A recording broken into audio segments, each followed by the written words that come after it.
Okay, boom. We're back on my channel, Saint LFCTV. Welcome back. Here with Saint.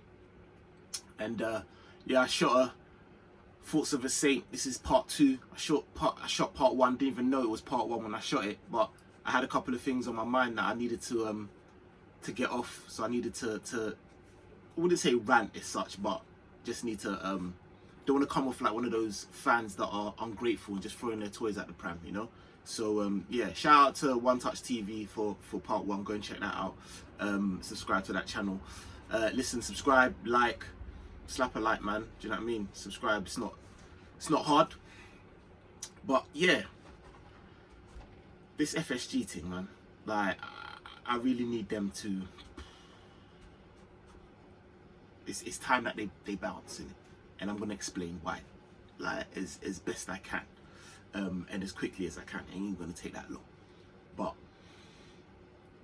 like I've said before on this channel, I respect FSG for what they've done. I think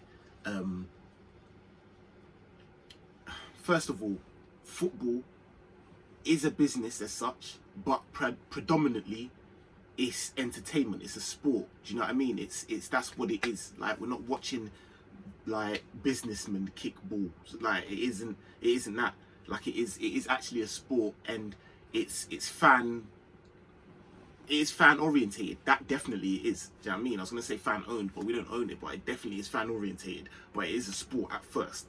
But there is a heavy business side to it, and I get that. That, like, you'd be ignorant in order to kind of like think no. Do you understand? Like, I understand that, and that's why I halted before, because I say that to say this. In terms of their business acumen and the way in which they move in terms of the business, top notch. I can't fault them for that. At the end of the day, yes, they're in it, and I can't say in one breath that I can't fault their business acumen and the way in which they move, business savvy and all of that, because at the end of the day, business is making a profit, and that's what they're in it to do. And so I get that, and they have done. Let's be honest. Like, where we are considered to where they bought the club, like, they have made their profit and then some. I get that. In terms of giving the club what it needs in terms of resources, they have generally always been.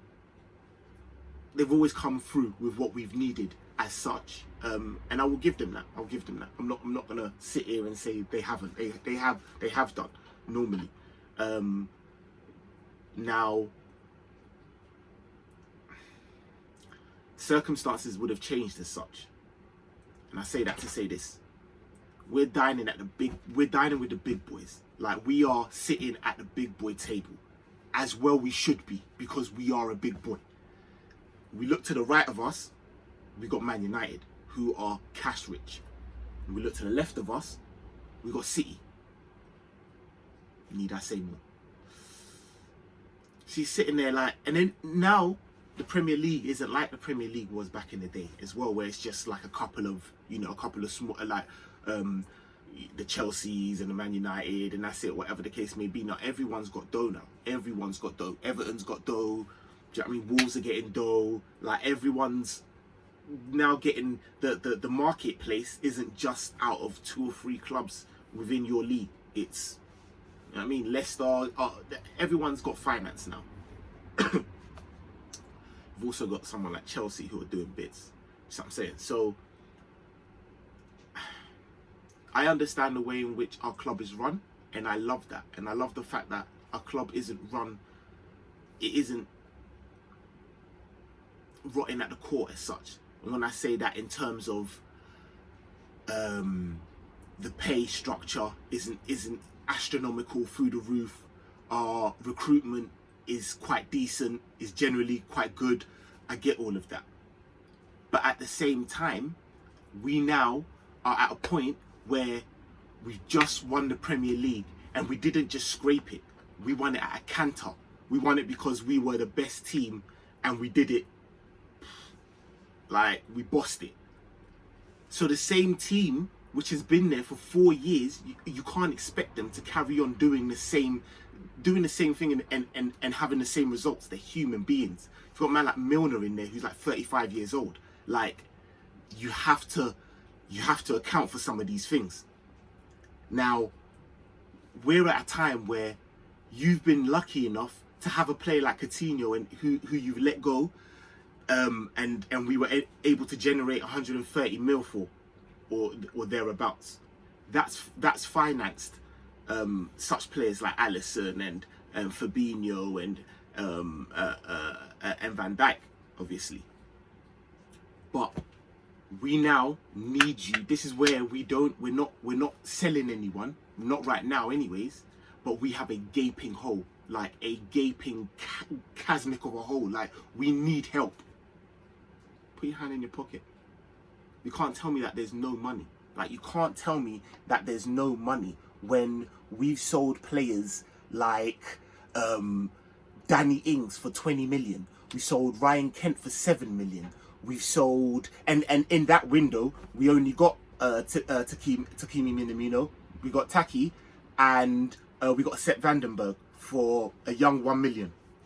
Come on. We're selling Ryan Brewster for 24 million. Like, Dejan Lovren, 10 million. Ajari, 3.5 million. I don't understand how you can't tell. I mean, Solanke. We're selling Solanke for 20 plus million. Like, you can't tell me that we don't have enough money in the bank to be able to get a decent centre back. Like, where's our planning? There's no one in the league that I consider to be better at planning for the future than Liverpool FC. They've shown us that. Michael Edwards would not be in this position have put certain things in place. And I know he's not sitting there thinking, nah, we'll be all right. I know that. I don't know the brother, but I know that because of past actions, like what he showed us. Klopp is pretty much saying, he's gone out there and pretty much said, like, it's not in my hands, innit? Like, from what he said, he's pretty much said without saying, like, I need reinforcements, but it's not me it's not my dough. Like, what can man do? That's negligent. I then go on to like, our form right now, awful. Cool. Coupled by the fact that our next games are Tottenham, obviously, on Thursday. Check out my preview I do for that. Followed by West Ham, who I think they just won as well. So they're on bits here. 4th, I think they are now. Won in their last like 4 consecutive or 5 consecutive. They're doing bits. Then we've got Brighton, it's not going to be easy. Then we've got City. Then we've got Leicester. I'm not even going to talk about the RB Leipzig game. And then we've got a derby after that. Right now we're sitting in 5th. And we've got, I think, let me see. We have got no, what's the table? Let me see the table. Yep, we're sitting in 5th. We've got Tottenham, who we play, obviously, who've got a game in hand. They go above us if they beat us. We've got Everton, who've got 2 games in hand. Oh, mate. Listen to what I'm saying, innit? Listen to what I'm saying. It is negligent if the owners of Liverpool FC, after the team that we have, allow us to just dwindle, lose pace on Man City, who are now actually galloping. Like, it's going to be harder to then catch them. No one couldn't tell me that Robertson, someone, and Matip and Trent with Henderson, no, actually Fabinho, Henderson and Thiago on the left, and then your front three. That's a different team. Like, that is a completely different dynamic, and that only works if you have sufficient bodies in the positions in which you need them. Brother, we're not sitting here just saying like, oh, it would be nice if we go and get, no. You've made man hungry for a man like Socrates. I'll take Socrates now because there's 5 days to the end of the season. Like, come on. Like, you're killing, man. Like, that is why I'm like, I can see I can see where this is going. And I'm just going to pull the plug before it starts getting messy. And I'm going to say, listen, you're good owners right now. Not great owners, you're good owners right now. Let the window end without getting us at least one sufficient centre-back. One sufficient centre-back. You start turning into... starts looking a bit higgy. Starts looking a bit...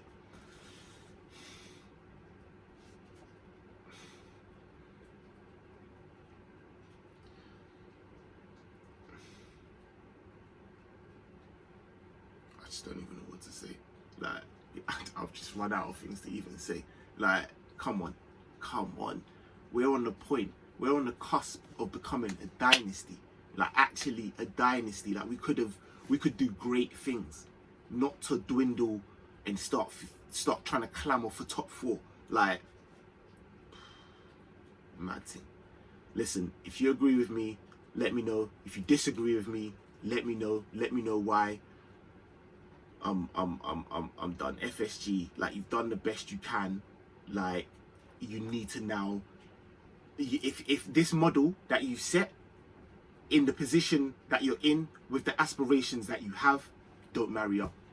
Straight up, they don't marry up. If this was like a, whoa, you done well, now all we want to do is just go back to just being a top 4 team, calm, then it kind of makes sense and I get it.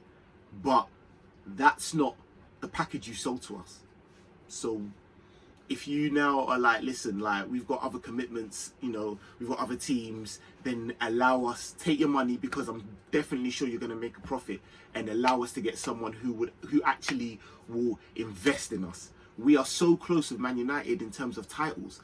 This isn't the time to then be like having Jordan Henderson and Fabinho, Flacco.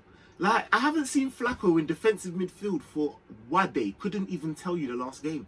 Like, I actually consider him just our centre back. That's outrageous, preposterous. Like, I need answers. I need answers. And I'm probably not going to get them. Apparently, we're going to have a massive summer. Mbappe, yeah? All right, listen. Slap a like, subscribe. I'm out.